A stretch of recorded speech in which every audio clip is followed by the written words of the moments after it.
He was 62 years old, sitting across from a man half his age who had already made more money than most people see in 10 lifetimes. Bob Proctor leaned forward and asked a simple question, "What do you know about money that I don't?" The young man smiled and said, "Bob, I don't know more than you. I just play by different rules." That conversation changed everything. Bob had spent decades studying the science of success, working with some of the greatest minds in the world of wealth and personal development. He had read Napoleon Hill. He had studied Earl Nightingale. He had coached thousands of people from every corner of the globe. But in that moment, he realized something profound: most people aren't poor because they lack intelligence, talent, or opportunity.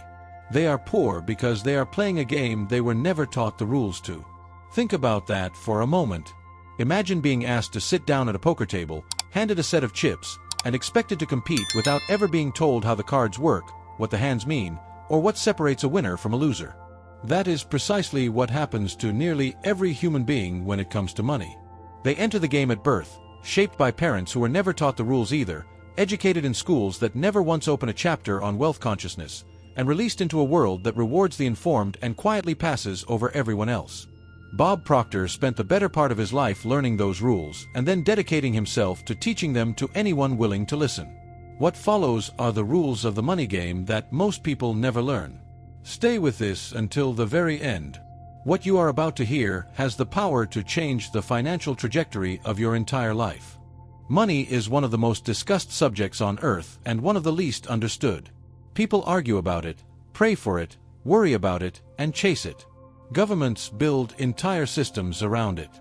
Families break apart because of it. Wars have been fought over it. And yet the vast majority of people who spend their entire lives in pursuit of money never stop long enough to ask the most important question of all: how does money actually work? Bob Proctor was once one of those people. He grew up poor not just financially, but in the thinking that surrounds money. He watched his parents struggle. He dropped out of high school. He moved from one dead-end job to the next, never quite understanding why some people seem to attract wealth effortlessly while others, no matter how hard they worked, always seemed to fall short. Then, at 26 years old, a man handed him a copy of Napoleon Hill's Think and Grow Rich, and his world was never the same. What Bob discovered in the pages of that book, and in the decades of study that followed, was this: money is not primarily a physical thing. It is an idea. It is energy. It is a result, and like all results, it follows specific laws. Just as the law of gravity operates whether you believe in it or not, the laws that govern the flow of money operate whether you are aware of them or not. And most people go through their entire lives completely unaware. The tragedy is not that the rules are hidden. The tragedy is that they are available to anyone willing to seek them out, and almost no one does. The education system teaches reading, writing, and arithmetic. But it does not teach the science of wealth. It does not teach how the mind interacts with money. It does not teach the difference between earned income and passive income, between a scarcity mindset and an abundance mindset, between working for money and having money work for you. This video is about changing that.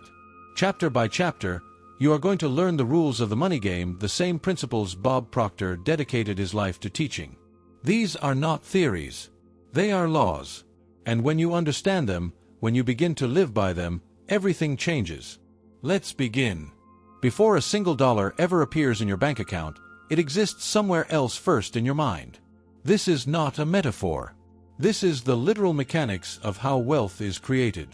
Every fortune, every business empire, every paycheck above the average begins as a thought in someone's consciousness. Bob Proctor used to say, "If you can hold it in your head, you can hold it in your hand." Most people dismiss this as motivational poetry, but it is actually a description of how the universe operates. Thought is the first cause.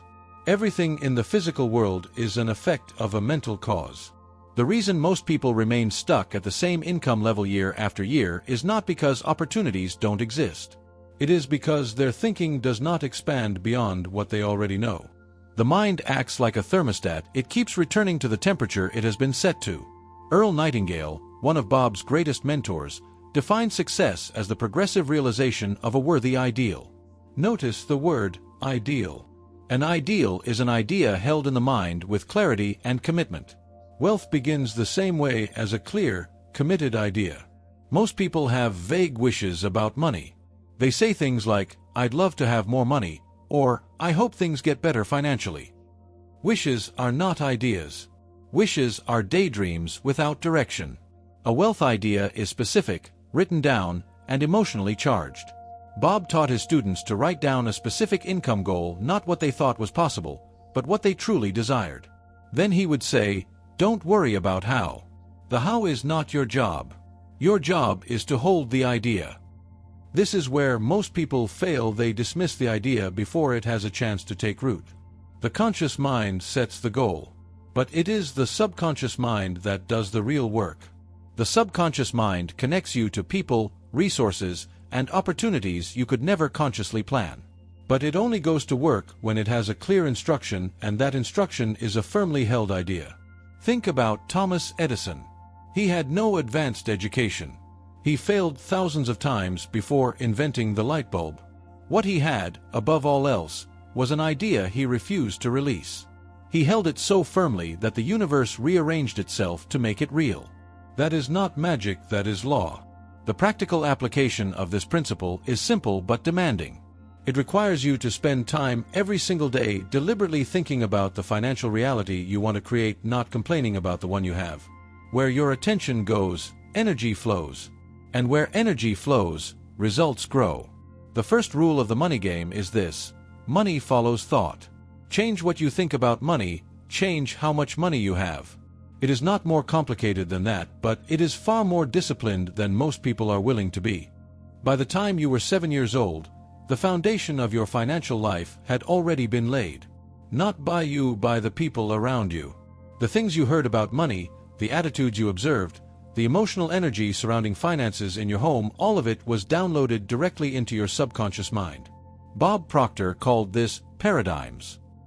A paradigm is a multitude of habits, a set of beliefs and behaviors that operate below the level of conscious thought and control virtually every decision you make.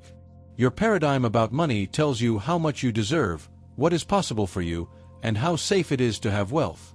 If you grew up hearing, "Money doesn't grow on trees," "Rich people are greedy," or "We can't afford that," those phrases didn't just disappear when you became an adult. They became the invisible script running in the background of your financial life, quietly sabotaging every effort to grow. This is not about blaming your parents. They passed on what they were given. Their parents passed on what they were given. These paradigms travel through generations like invisible heirlooms, shaping the financial destiny of entire family lines. The first step in breaking the cycle is awareness. You cannot change a program you don't know is running.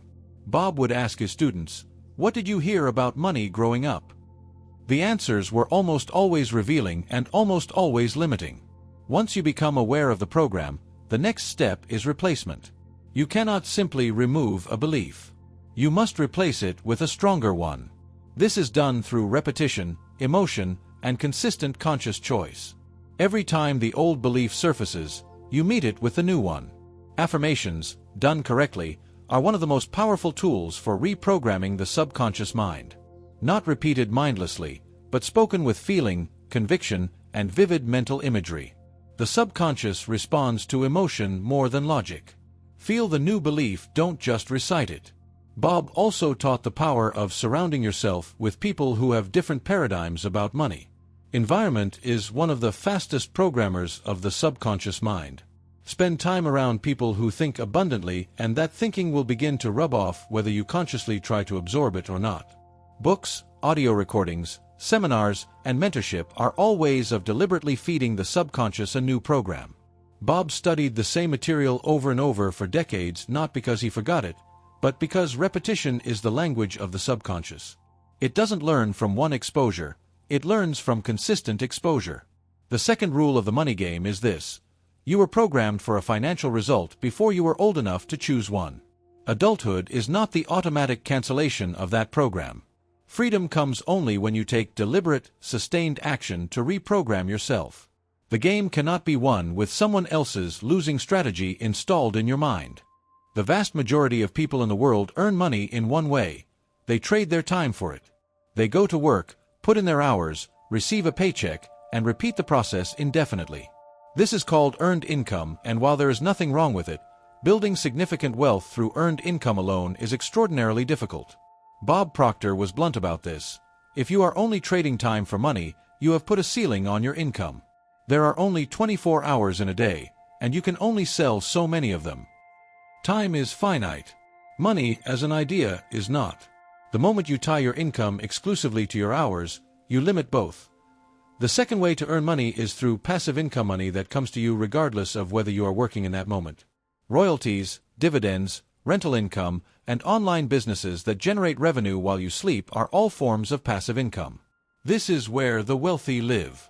The third way to earn money is through leveraged income, using other people's time, skill, and effort to generate wealth. Business owners who employ teams, investors who deploy capital, and network marketers with large organizations all earn leveraged income. They multiply their results beyond what any individual could achieve alone. Bob was fond of asking, "How many income streams do you have?" For most people, the honest answer is one. One job. One paycheck. One source. And when that one source dries up through illness, layoff, or circumstance, the financial house collapses. The wealthy, by contrast, build multiple streams. They don't abandon earned income, but they use it as fuel to invest in passive and leveraged opportunities. They understand that diversification is not just a stock market strategy. It is a life strategy. Creating a second income stream doesn't require being rich first. It requires a decision, a plan, and consistent action. Bob worked with people who started passive income streams with very little capital by creating content, licensing ideas, investing small amounts consistently, or building small businesses alongside their jobs. The mental shift required here is profound. Most people are conditioned to believe that security comes from a steady job. But Bob would argue the opposite, that dependence on a single income source is one of the most financially dangerous positions a person can be in. Understanding the three types of income also changes how you think about your time. When you earn passive or leveraged income, your time becomes an asset you invest rather than a commodity you sell. That shift in perspective is the beginning of real financial freedom. The third rule of the money game is this: the wealthy do not earn money differently because they work harder, they earn it differently because they understand the three modes of income and deliberately build all three. Most people spend their entire lives mastering only one. Learn to play the whole game. Money is energy. Like electricity, like water, like air, it is meant to flow. When it flows freely, it grows. When it is hoarded out of fear, when it is gripped too tightly, when it is viewed through the lens of scarcity, the flow stops. And when the flow stops, so does the growth. Bob Proctor taught something that shocked many of his students the first time they heard it. The way to have more money is to give more of it away. This sounds counterintuitive to a mind steeped in scarcity. But it is one of the oldest and most consistent laws of wealth documented across cultures and centuries. Scarcity thinking says, "I don't have enough, so I must protect what I have." Abundance thinking says, "There is more than enough, and the more I give, the more I open the channel to receive." These are not just philosophical positions, they are fundamentally different relationships with the energy of money. The scarcity mindset expresses itself in recognizable ways: reluctance to invest in personal growth, anxiety about spending even when funds are available, the tendency to undercharge for services, and the inability to celebrate other people's financial success. Each of these behaviors constricts the flow of money. One of Bob's most powerful teachings was about giving. He practiced tithing, giving 10% of his income consistently, not because a religion told him to, but because he had observed in his own life and the lives of thousands of his students that giving opens a channel of receiving that nothing else can match. This is not superstition. It is psychology and energy working together. When you give freely, you send a message to your subconscious mind that you are in a position of abundance, that you have more than you need. That belief becomes the program the subconscious acts on, and it begins to attract more of what it believes you already have. The practical exercise Bob recommended was simple. Before you pay any bill, before you make any purchase, give something first. It doesn't have to be large in the beginning. It has to be intentional. Give with a grateful heart and a clear mind focused on the abundance you expect to receive. Bob also warned against what he called poverty consciousness in reverse, people who gave as a transaction, expecting a specific return on their gift. That is not giving. That is bartering. True giving releases the money with gratitude and trust, with no strings attached and no anxiety about the outcome. The scarcity mindset is almost always inherited. It comes from watching parents count pennies, from growing up in genuine financial hardship, from a culture that treats wealth as a finite pie with only so many slices. The abundance mindset must be consciously cultivated, day after day, until it becomes the new default. The fourth rule of the money game is this: money flows to those who understand it as energy, not as a finite object. Open the channel by giving, by thinking abundantly, by celebrating the wealth of others, and by releasing the grip of fear. A clenched fist cannot receive what an open hand is freely offered. Comfort is the enemy of growth.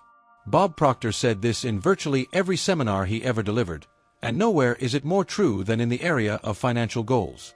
The goals that change your life are never the ones that feel safe and reasonable. They are the ones that make you a little nervous, the ones that stretch you past the boundary of what you currently believe is possible. Most people set financial goals based on what they think they can achieve. They look at their current income, at a modest percentage, and call that their goal. Bob called this working within the paradigm.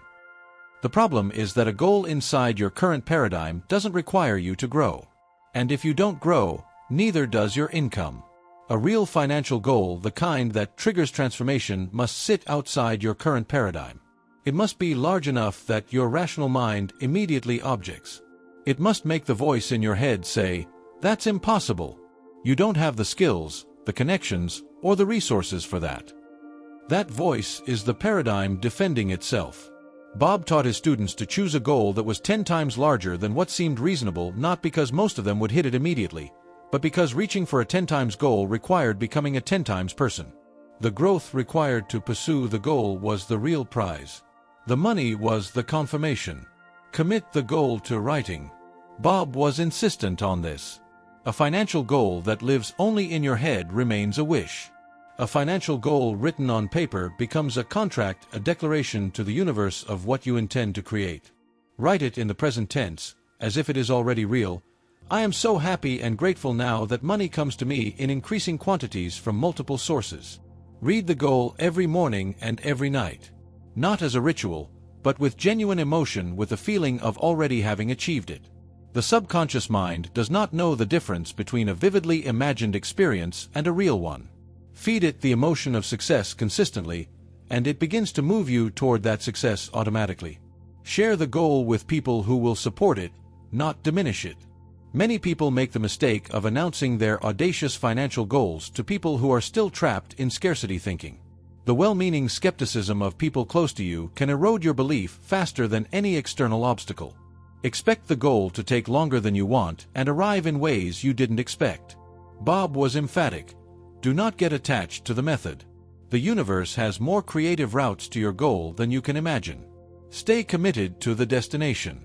Stay flexible about the path. As you pursue the goal, your comfort zone will expand. What felt terrifying at the beginning will begin to feel normal. That is the sign of growth, and when you reach that point, it is time to set a new goal that terrifies you all over again. The stretch never stops. The fifth rule of the money game is this: small goals produce small results. Set a financial goal that demands you become more than you currently are. The goal is not just a number, it is an invitation to grow into the person capable of achieving it. Accept the invitation. This distinction between working for money and having money work for you is perhaps the single most important conceptual divide between the financially free and the financially stressed. It is not about how much you earn. It is about the relationship between you and your money. When you work for money, you are the employee of your own finances. You show up, you perform, you get paid. Stop showing up through sickness, injury, or circumstance, and the money stops too. This is the reality for the overwhelming majority of people on Earth. When money works for you, you have reversed the relationship. You deploy your money as a tool, an employee, a lever, and it generates more money in return. This is the basic principle of investing, of building assets, of creating systems that produce income independent of your personal labor. Bob Proctor often cited Robert Kiyosaki's framework of assets versus liabilities. An asset puts money in your pocket. A liability takes money out.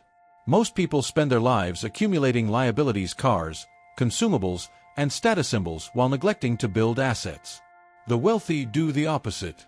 The shift from working for money to having money work for you begins with a single decision: to pay yourself first. Before the bills, before the luxuries, before anything else, set aside a portion of every dollar you earn to be invested, never spent. This is the seed money that, when planted consistently, grows into financial freedom. Compound interest is one of the most powerful forces in the financial universe, and Bob taught his students to respect it deeply. A small amount invested early and consistently, left to compound over time, becomes something extraordinary. Einstein reportedly called compound interest the eighth wonder of the world, and the wealthy understand why. But investing is not limited to financial markets. You can invest in real estate. You can invest in your own business. You can invest in licensing intellectual property. You can invest in other people's enterprises. The vehicle matters less than the principle. Money deployed wisely multiplies. Money spent on consumption disappears. The biggest obstacle most people face in making this shift is the belief that they don't have enough to invest. Bob challenged this directly. You don't need more money to start investing. You need more discipline. Even 5% of a modest income, invested consistently over decades, changes the financial trajectory of a life. The mindset shift required here is also about patience. The wealthy play a long game. They are not looking for the next quick windfall, they are building systems that compound quietly over time. Impatience is one of the primary reasons people fail to accumulate lasting wealth. They want the harvest before they have planted the seeds. The sixth rule of the money game is this: money is a servant for those who learn to command it and a master for those who don't. Decide today which category you will live in. Then take the first disciplined step toward making your money work while you sleep. Everything taught in this video, the power of ideas, the reprogramming of paradigms, the multiple income streams, the abundance mindset, the audacious goals, the investment discipline, all of it rests on a single foundation. That foundation is this: wealth is first and foremost a state of mind. Bob Proctor did not teach people how to get rich. He taught people how to be rich in their thinking first, because he understood that the outer world is always a reflection of the inner world. Change the inner world profoundly enough, and the outer world cannot help but follow. A wealthy state of mind is not arrogance. It is not pretending you have what you don't. It is a deep, settled certainty that abundance is your natural state, that you are a worthy and capable participant in the flow of prosperity that exists in the universe. It is confidence rooted in principle, not in current circumstance. Bob often said, most people are not poor because of what they don't have. They are poor because of what they don't know. And the most important thing to know is this: you were created to have, to do, and to be more. Limitation is learned. Abundance is the original design. Claiming wealth as a state of mind means refusing to be defined by your current financial situation. It means reading your goal card even when the bank account says otherwise. It means giving even when you feel like holding. It means studying wealthy thinking even when your circumstances suggest there is nothing to study for. It also means taking full responsibility for your financial life. Not blame responsibility. There is a profound difference. Blame looks outward and assigns cause to the economy, the government, the employer, or the family you were born into. Responsibility looks inward and asks, what do I need to think, learn, or do differently to change this? Bob was fond of quoting William James, the father of American psychology. The greatest discovery of my generation is that human beings can alter their lives by altering their attitudes. Attitude is a state of mind. Change the attitude toward money from scarcity to abundance, from fear to confidence, from confusion to clarity, and the financial life must change in response. The wealthy claim their wealth mentally before it arrives physically. They live as if the goal is already done, not in irresponsible financial behavior, but in mental posture, in daily habits, in the conversations they have, in the way they carry themselves. The inner reality is always the cause. The outer reality is always the effect. This is not passive. Claiming a wealthy state of mind requires rigorous daily practice: morning study, affirmations, visualization, gratitude, conscious choice. It is the most demanding work most people will ever undertake, precisely because it requires changing not what you do but who you are at the level of belief. The seventh and final rule of the money game is this: wealth is not something that happens to you. It is something you choose consciously, deliberately, and daily. You must decide to be wealthy. You must claim it in your thinking before it can appear in your life. That decision, made and committed to today, is where every great fortune in history has truly begun. The rules of the money game are not secret. They never were. They have been written about by Napoleon Hill, by Wallace Wattles, by Earl Nightingale, by Andrew Carnegie, and by Bob Proctor himself across decades of teaching. But knowing the rules and living by them are two entirely different things. Most people read the words, nod their heads, feel inspired for a moment, and then return to the same habits, the same thinking, and the same financial results. The information was never the problem. The commitment to act on it, that is where the game is truly won or lost. Bob Proctor used to say that there is no such thing in the universe as a problem without a solution already built in. The financial challenges you face today are not evidence that abundance is unavailable to you. They are invitations to grow in your thinking, to expand your paradigm, to step into a larger understanding of who you are and what you are capable of creating. Every great success story, without exception, began with a person who was willing to see themselves differently than their circumstances suggested they should. Start today. Not tomorrow, not when conditions improve, not when you feel more ready. Today. Write down a financial goal that genuinely excites and stretches you. Read one page of a book by someone who has mastered wealth. Give something, however small, with a full and grateful heart. Speak one affirmation about money with real emotion and conviction. These are not large actions. But large lives are built from small, consistent, deliberate steps taken in the right direction every single day. Bob Proctor proved that. And now you know the rules. The only question that remains is the one that has always mattered most. What are you going to do with them?